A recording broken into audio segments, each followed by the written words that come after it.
The Soveraxian Imperium had ruled the Andromeda Spur for 17 millennia. Their eternal emperor, a consciousness distributed across 1 trillion quantum nodes throughout their territory, had overseen the subjugation of 712 sentient species.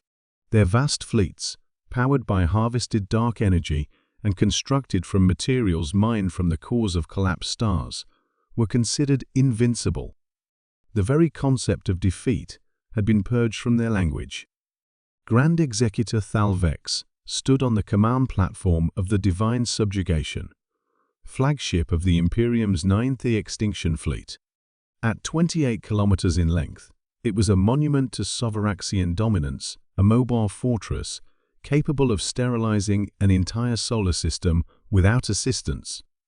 "Status report on the new anomaly," he commanded, his chrome-plated exoskeleton gleaming under the ship's blood-red illumination. Sub-Executor Kravix approached, head bowed in ritual deference. The object emerged from the artificial wormhole approximately 6 hours ago, Grand Executor.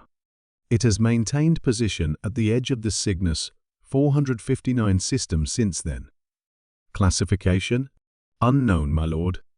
It appears to be a vessel of some kind, but its configuration matches nothing in our archives. Initial scans suggest it is approximately 4 kilometers in length, composed primarily of materials not recognized by our sensors. Thalvex's metallic features contorted into what passed for a frown among his kind. The Imperium maintained exhaustive records of all known vessel types across 26 galaxies. An unknown configuration was unprecedented. Origin? Quantum signature analysis suggests it came from the Sol system. Earth. The word fell from Thalvex's artificial lips like a curse. The Imperium had been monitoring that insignificant blue world for centuries. Humans were a young species, barely worth cataloging, certainly not advanced enough for interstellar travel, let alone wormhole technology. "Visual confirmation," he demanded. The void black viewscreen shifted, revealing a distant object, silhouetted against the crimson light of the Cygnus 459 star. It was unmistakably a ship, though unlike any the Imperium had encountered. The vessel had an elongated, asymmetrical design that defied conventional aerospace engineering. Its hull was a deep, non-reflective gray that seemed to absorb light rather than reflect it. No visible weapons, no engine emissions, no energy signatures at all. "Have they responded to our identification queries?" "No, Grand Executor. We have transmitted on all known frequencies." The vessel remained silent. Thalvex contemplated the intruder. The Imperium had standard protocols for dealing with new species, immediate demonstration of overwhelming force, followed by demands for total submission. Species that complied were enslaved. Those that resisted were eradicated. "Deploy the Vanguard. Targeting pattern Epsilon 9. Demonstrate our displeasure at their trespass." 4 Soveraxian battlecruisers broke formation, advancing toward the human vessel. Each was a kilometer long, armed with singularity cannons that could implode a small moon. As they approached weapons range, something unexpected happened. The human ship vanished.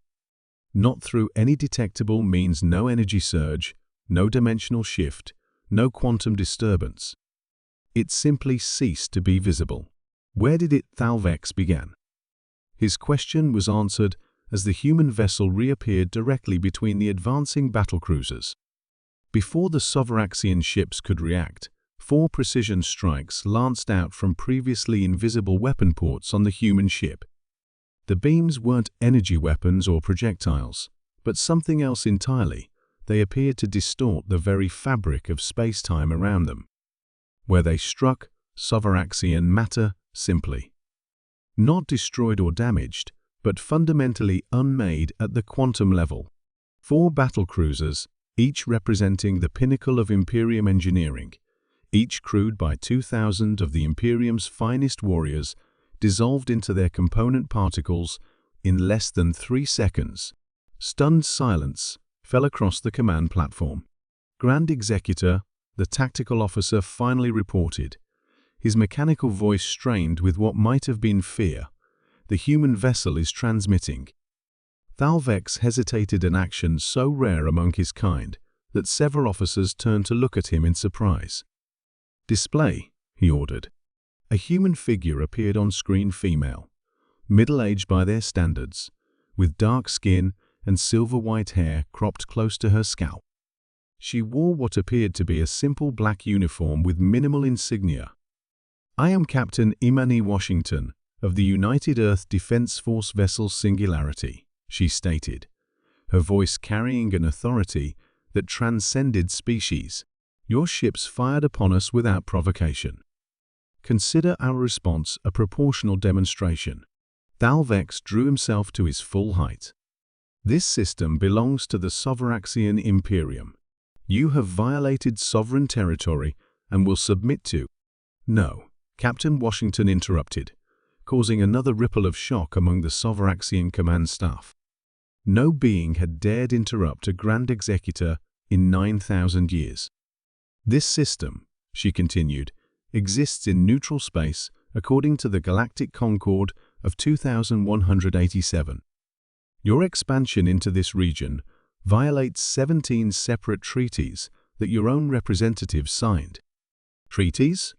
Thalvex almost laughed. "The Imperium honors treaties only so long as they serve our purposes. We are beyond such constraints. You face the extinction fleet enough firepower to reduce your homeworld to ash. Your demonstration, while impressive, changes nothing."